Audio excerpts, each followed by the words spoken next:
Hello students, कैसे हैं आप लोग। आज हम लोग कैपिटल के साथ बात करेंगे, जिसमें देखेंगे कि किस तरीके से अकाउंटिंग इक्वेशन में कैपिटल को कैलकुलेट किया जाता है।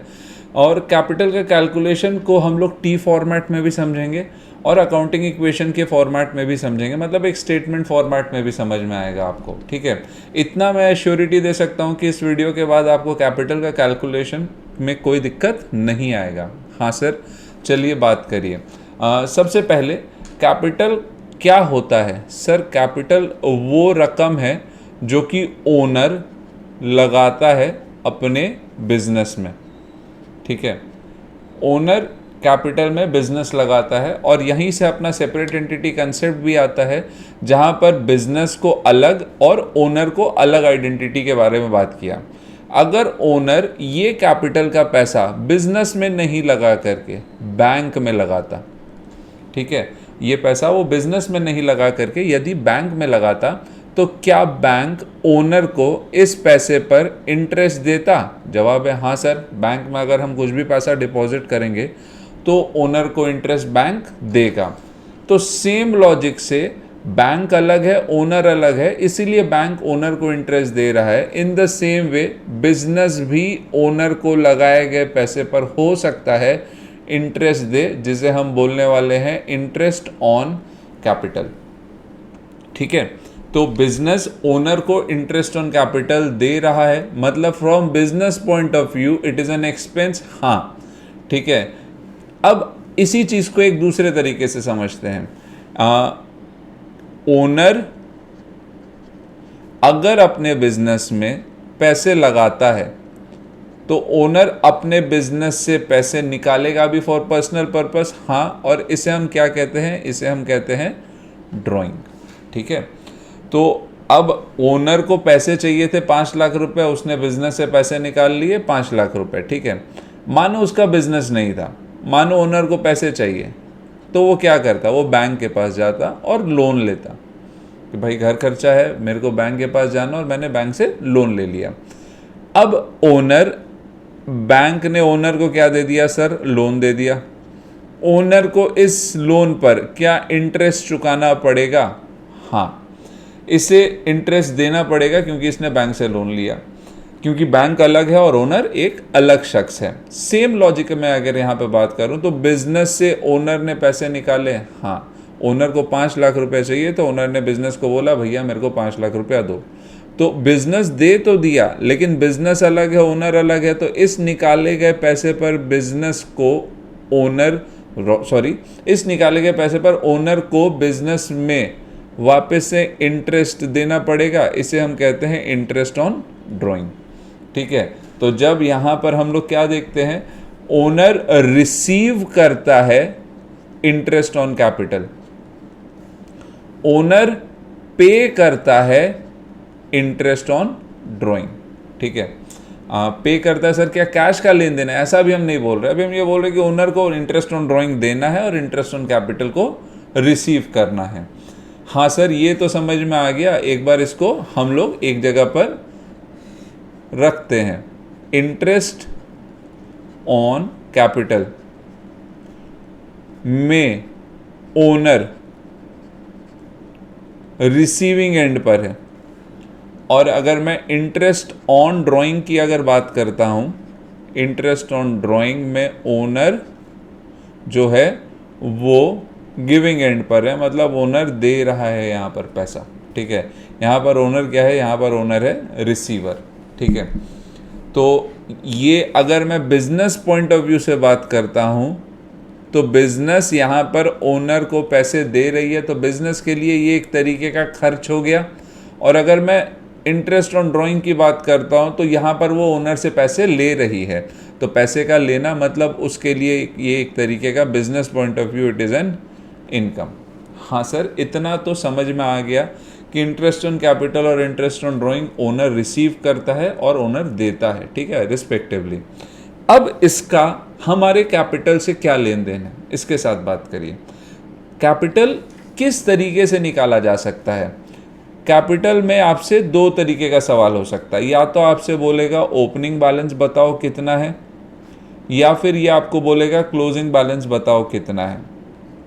ये चीज़ समझ लेना, अगर ओपनिंग बैलेंस पूछा है तो इसका मतलब है मुझे पहले से क्लोजिंग बैलेंस क्वेश्चन में दिया हुआ रहेगा जनाब, ठीक है, पहले से क्लोजिंग बैलेंस अपन को दिया हुआ रहेगा।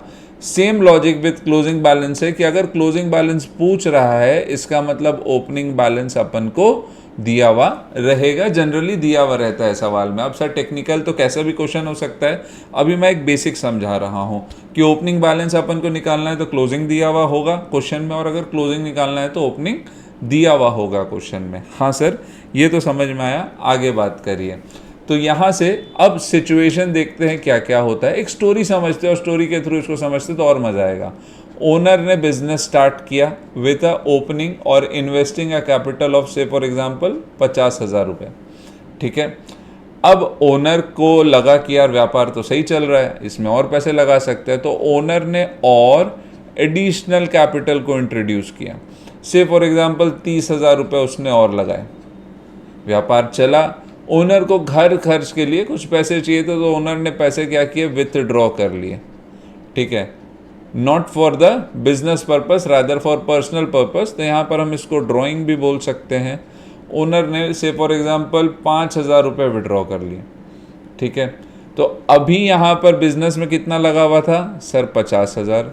फिर और पैसे लगाए तो बिजनेस में कितना लगा हुआ है सर, 80,000। अब 5,000 रुपये ओनर ने विड्रॉ कर लिए, अब बिजनेस में कितना पैसा लगा हुआ है सर, 75,000। अब बात उठता है सर वो जो पैसे लगाया है उस पर ओनर इंटरेस्ट रिसीव कर रहा था, हाँ सर कर रहा था, मतलब इंटरेस्ट ऑन कैपिटल। से फॉर एग्जांपल ओनर को 3,000 रुपये का इंटरेस्ट ऑन कैपिटल मिलता है, जिस वजह से उसका कैपिटल ओनर रिसीव कर रहा है। याद रखना, ओनर बोलता है भैया क्या दोगे, मेरा ही पूंजी में डाल दो, ठीक है, मेरा ही कैपिटल में इसको ऐड कर दो। तो ओनर का कैपिटल बढ़ करके कितना हो गया, 78,000। Same logic, interest on drawing जो कि ओनर को देना था बिजनेस को, लेट्स से 1,000 रुपया। तो ओनर बोलता है यार एक काम कर, मेरा कैपिटल से निकाल ले, तुमको 1,000 रुपये चाहिए ना बिजनेस, तो मेरा कैपिटल से निकाल लो। और जैसे इसका कैपिटल से वो पैसे निकालता है, ओनर का कैपिटल घट करके 77,000 हो गया। तो ये मेरा क्या आया, ये आया जनाब मेरा ड्राइंग के बाद का कैपिटल। अब हुआ क्या, बिजनेस हुआ सर, और बिजनेस होने के बाद या तो प्रॉफिट होगा या तो लॉस होगा। तो अपन मान के चल रहे अगर कोई एडिशनल पैसा लगाया है तो एक एग्जम्पशन है कि प्रॉफिट हो रहा है, ठीक है। Business is earning a profit of rupees कितना ले ले, 13,000 रुपया। इतना पैसा लगाया, 13,000 रुपया का ये प्रॉफिट कमाया, ठीक है। और 13,000 रुपया का प्रॉफिट कमाने के बाद प्रॉफिट बिजनेस का, बिजनेस मालिक का, तो ये 77,000 मालिक के पास पहुंचेगा और मालिक का रकम, पूंजी का रकम बढ़ करके 90,000 हो गया। तो हमने यहाँ पर क्या क्या देखा सर, ये 90,000 इज व्हाट, ये 90,000 इज क्लोजिंग।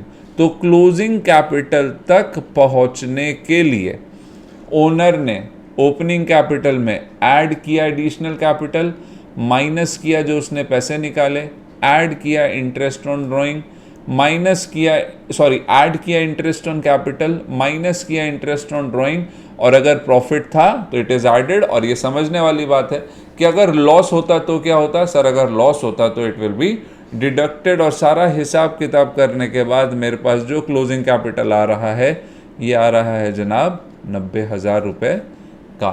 तो ये मेरा स्टेटमेंट फॉर्मेट था कि हम ओपनिंग से क्लोजिंग कैपिटल की तरफ किस तरीके से बढ़ सकते हैं, ठीक है। अगर मैं इसी को टी फॉर्मेट में समझाऊं, ठीक है, टी फॉर्मेट मतलब एक तरीके का लेजर समझ लीजिए, T format of capital account, जिसका एक बेसिक लॉजिक है, अगर मेरा पूंजी बढ़ रहा है तो क्रेडिट होगा, और अगर मेरा पूंजी घट रहा है तो डेबिट होगा, ठीक है। ये एक लॉजिक रखिएगा। अभी मैं लेजर्स के ऊपर बहुत डिटेल में नहीं बात करूंगा, टी फॉर्मेट में अगर इसको अपन बनाते तो क्या होता, इसको समझते हैं। तो सबसे पहले मालिक का पैसा बाई बैलेंस ब्रॉट डाउन, मालिक के पास 50,000 रुपये बिजनेस में थे और उसने और पैसे लगाए, मतलब कैपिटल बढ़ेगा जनाब, हाँ सर बढ़ेगा। तो उसने और पैसे लगाए तो by cash, this cash is with respect to what, with respect to additional capital of 30,000 रुपया।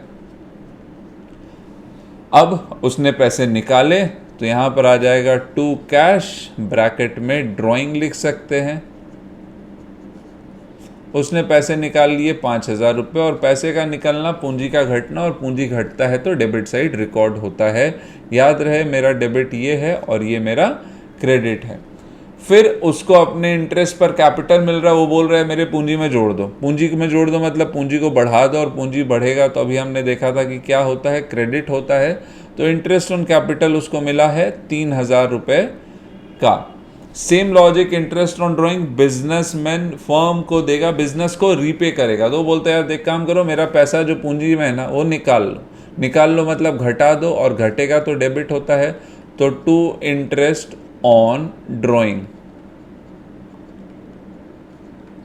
इंटरेस्ट ऑन ड्राइंग जो लगा वो लगा 1,000 रुपये का। और अंततः बिजनेस चला, बिजनेस में फायदा हुआ, फायदा पूंजी को बढ़ाता है। तो by profit and loss account, ठीक है, बाई प्रॉफिट केवल नहीं होगा क्योंकि profit ultimately profit and loss account से कुक आउट होकर के आता है। तो by profit and loss account with the share of profit का पार्ट, ठीक है। तो प्रॉफिट कितना कमाया था सर, प्रॉफिट कमाया था 13,000 रुपये का, ठीक है। 13,000 रुपये का प्रॉफिट कमाने के बाद अंततः जो बचता है वो कहलाएगा क्लोजिंग कैपिटल, जिसको हम बोलेंगे टू बैलेंस कैरिड डाउन। तो यहाँ का अगर अपन टोटल करते हैं क्रेडिट साइड का, तो क्रेडिट साइड का टोटल हो रहा है 50,000, 30,000, 80,000, 83,000 और 96,000 का टोटल है, ठीक है। और इस 96,000 में अपन 6,000 हटा रहे हैं, मेरा क्लोजिंग कैपिटल कितना है जनाब, 90,000 रुपये का, ठीक है। सो ये था how capital account is been calculated while solving accounting equation with the statement format and with the account format, ठीक है। इसी तरीके के वीडियो के साथ स्टे ट्यून रहिएगा क्योंकि हम लोग जल्द नए वीडियो के साथ एक नए टॉपिक में हम लोग मिलेंगे। Till then keep studying, thank you.